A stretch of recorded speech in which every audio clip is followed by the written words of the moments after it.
I was at a spiritual retreat this weekend up in Black Mountain, and one of the exercises they had us do was to get into small groups and tell our story. And you're thinking, oh, here we go again. We do that all the time in Div School. It's like, tell your call story. And so you start wanting to change it to make it a little more exciting because you're getting bored with your story. But folks, we didn't know anybody, and we started sharing our stories. And so each person had maybe 5 minutes, and then we went back to the full group. And the question they asked was, for each one of the people that you heard, who was the main character in their story? Which I thought was a fascinating question, because most of us would think if we are telling a story about ourselves, we would be the main character, yes? But it was not true. There was a woman in my group that when I went back to think about her story, the main character in her story was her husband, who has been dead now for 3 years, and she is still struggling with the grief surrounding her husband. So she took her whole 10 minutes to talk about her husband. Other people talked about their children. Other people talked about their work. So it was very, very fascinating. If you had 5 minutes to tell someone your story, who would be the main character in your story?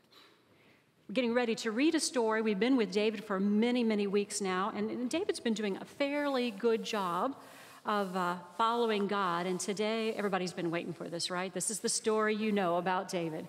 And today we see David, what could have been his downfall. So listen and find out who's the main character in David's story today. Reading from the book of 2 Samuel, chapter 11, beginning with the first verse. In the spring of the year, the time when kings go forth to battle, David sent Joab and his servants with him and all Israel, and they ravaged the Ammonites and besieged Ramah. But David remained at Jerusalem. It happened late one afternoon when David arose from his couch and was walking upon the roof of the king's house that he saw from the roof a woman bathing. And the woman was very beautiful. And David sent and inquired about the woman, and one said, "Is not this Bathsheba, the daughter of Eliam, the wife of Uriah the Hittite?" So David sent messengers and took her, and she came to him, and he lay with her. Now she was purifying herself from her uncleanness. Then she returned to her house. And the woman conceived, and she sent and told David, I am with child. So David sent word to Joab, "Send me Uriah the Hittite." And Joab sent Uriah to David. When Uriah came to him, David asked how Joab was doing and how the people fared and how the war prospered. Then David said to Uriah, "Go down to your house and wash your feet." And Uriah went out of the king's house, and there followed him a present from the king. But Uriah slept at the door of the king's house with all the servants of his lord, and did not go down to his house. When they told David Uriah did not go down to his house, David said to Uriah, "Have you not come from a journey? Why did you not go down to your house?" Uriah said to David, "The ark and Israel and Judah dwell in booths, and my lord Joab and the servants of my lord are camping in the open field. Shall I then go to my house to eat and drink and to lie with my wife? As you live, and as your soul lives, I will not do this thing." Then David said to Uriah, "Remain here today also, and tomorrow I will let you depart." So Uriah remained in Jerusalem that day and the next, and David invited him, and he ate in his presence and drank, so that he made him drunk. And in the evening he went out to lie on his couch with the servants of his lord, but he did not go down to his house. In the morning, David wrote a letter to Joab and sent it by the hand of Uriah. In the letter he wrote, "Set Uriah in the forefront of the hardest fighting, and then draw back from him, that he may be struck down and die. Thy word is a lamp unto my feet and a light unto my path."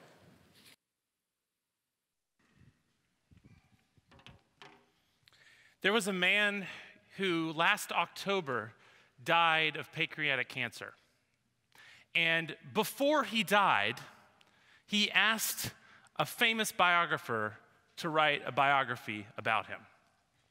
This man was not the greatest person in the world. He meant a lot to his industry, but he was not known as the moral character of the world. But he asked this man to write a biography about him, and after waiting a little bit, the biographer said, okay. So they started the long process of what it takes to write a biography about somebody, interviewing the person themselves, interviewing their spouse, interviewing their family, interviewing their friends, interviewing people that they've refused to talk to for 20 years. And time went on, and the book started being written. And one time in their meetings, in their interviews, the man said to the biographer, there are going to be some things in this book that I'm not gonna like, aren't there? And very flatly and plainly, the biographer said, yes. There will be several things in this book that may not be your proudest moments, and the whole world will know about them. But your wife said, make this book accurate. Write about who this person is. Tell the world honestly who this person is, even though there are stories that may not make that person look so great. It occurs to me that if David were having the interview with his biographer, he might have left this story out. This is not David's greatest moment. It occurs to me that if he was having that interview with the biographer, he might have said, is that one really necessary? Because there are going to be some moments that I'm not going to be so proud of, aren't there? In fact, it's true. If you look in 1st and 2nd Chronicles that tell these stories, and 1st Chronicle tells the story of David, this story conveniently missing. It's gone. This is not David's proudest moment. And it's not hard for us to understand why, right? I mean, it starts with adultery, moves to backstabbing, moves to deceit, and ends with murder.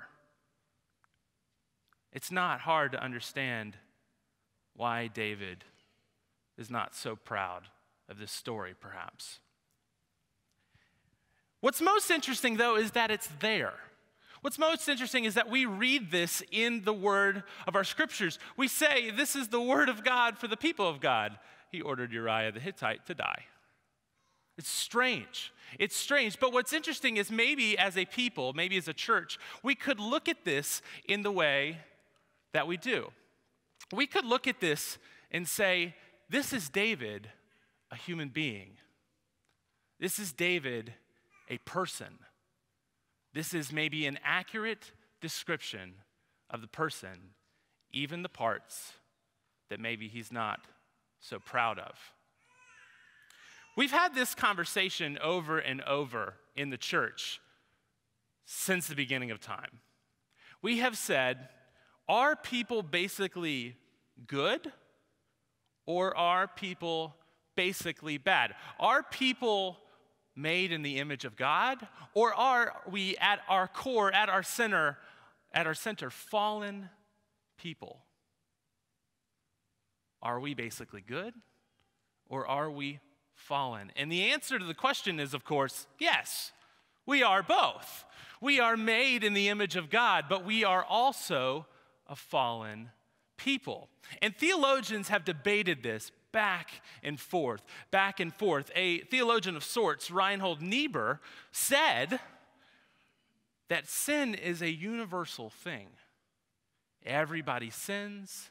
Everybody understands that they sin. And this has been debated back and forth. Now, a man named Will Willimon, who served as the dean of Duke Chapel for several years and has just finished a tenure as a bishop in the North Alabama Conference of the United Methodist Church, debated Niebuhr on this. And he wrote an article, and he said, no, sin is something that is particularly Christian, particularly Yahwist. We understand sin because we understand the story of what God is doing in the world. That's why we understand sin. And he said the problem with sin is that we're not buying into what God is doing in the world. Now, that's an interesting way to think about it, isn't it? We have said sin, we have told kids that sin is us separating ourselves from God, and indeed that is true. But why is that? Why do we separate ourselves from God? Are we deceiving ourselves? Are we choosing to do this? Yes. We are not buying into what God is doing in the world when we sin. If you look at this story, you think about who's the main character in this story. It doesn't appear like it's God. It doesn't appear like it's God at all. In fact, we have been on this journey with David, haven't we? We have seen David rise to slay a giant. We have seen David chosen and ordained by God and God alone to be king. We have seen David wrestle with God about building a place for God. We have seen David interact with God. Since the beginning of David's story, God has been a part of David. David, a man after God's own heart. But this story, we get to the point this week where God is not a part of the narrative. Now, we as Christians, we know that God is always a part of the narrative. So the question becomes, why would David do something like this? And it's debated. He was tired. This was his first time not leading the army himself. He was mad that God had wrestled with him about building a place. There are lots of theories, but we know that David and his sinful nature is living as if he's not buying into the work that God is doing in the world. We do this a lot in our lives, don't we? Sometimes it is adultery. Sometimes it is deceit. Sometimes it is backstabbing, and even sometimes it is murder.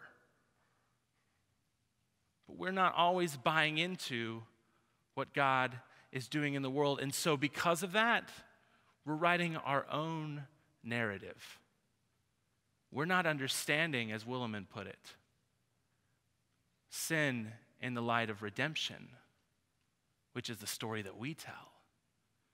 But in that moment, we're telling the story of us, not of what God is doing. There has been some tension in American politics recently. I don't know if you've been paying attention.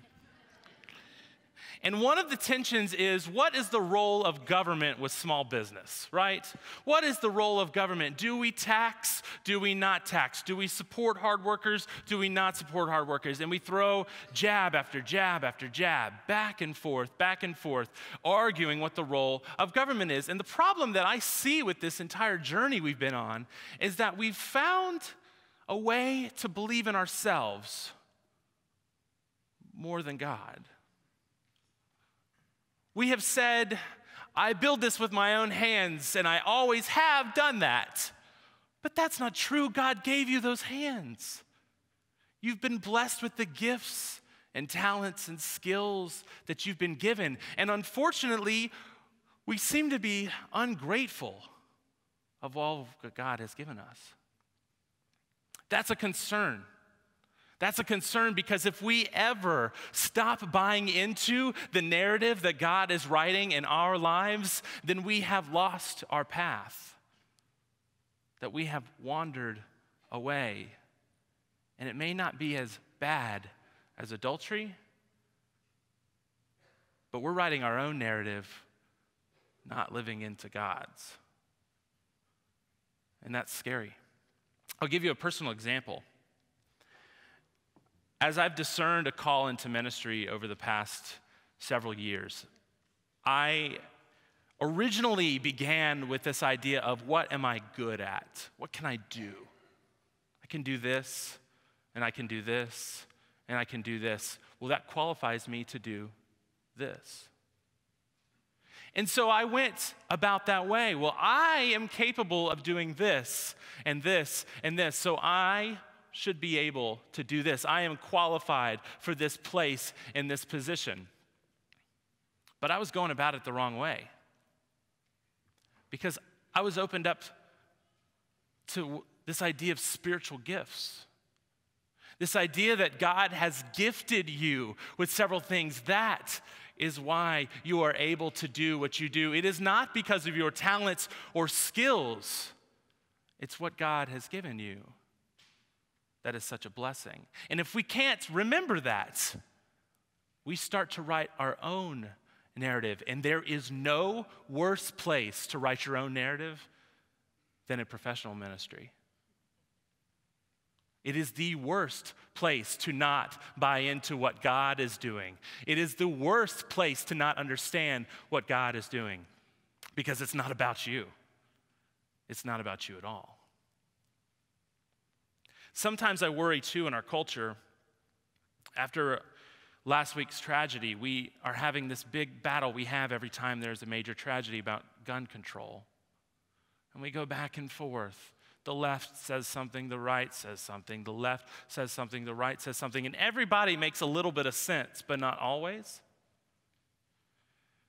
And I worry that we're talking about things like freedom and liberty and protection of ourselves. But we've forgotten that the narrative that God is writing, is about peace and justice and love and joy and faithfulness and righteousness and holiness. That's the words that we should be using. Those are the words that we should be using when we talk about such hard problems like violence. We talk about problems like adultery. We talk about problems like murder and deceit. We should be talking about what God's talking about. We should be living into the story. We should be buying into what God is doing in the world and less about us. Because in the end, God's vision and mission for the world, that's what matters. We're simply God's servants. We are prone as human beings to leave what we have been called to do. It's part of who we are. We are fallen and broken people. We have been called to do something higher, but for some reason, we always walk down the wrong path. What's interesting to me as a musician is that I constantly look at the lyrics of the songs that we sing in church. Because I think those songs are beneficial for us. I think those songs actually paint a picture of what God's doing and get us out of the way. In 1757, a 22-year-old, 3 years younger than I am, wrote these profound lyrics that the church will probably sing until the end of days. And he understood this point. He understood that we are prone to wander. We are prone to leave God. And we don't understand why, but that's just who we are. We are prone, for some reason, as humans, to write our own narrative and not God's. But there's a hope, because he framed it in a prayer. That prayer should be our prayer, because we will wander off the path again and again and again. We will do things that have awful consequences, and we will do things that appear small but slowly tear us apart on the inside. But our prayer needs to be as these words are. Hear these words. Oh, to grace, how great a debtor daily I am constrained to be. Those are the narratives. Let your goodness, Lord, like a fetter, bind my wandering heart to thee. I am prone to wander, Lord. I feel it. I am prone to leave the God that I love. But here's my heart. Take and seal it. Seal it for thy courts above. We are prone to leave God because we are a fallen people. But we can live into God's narrative. May that be our prayer. Amen.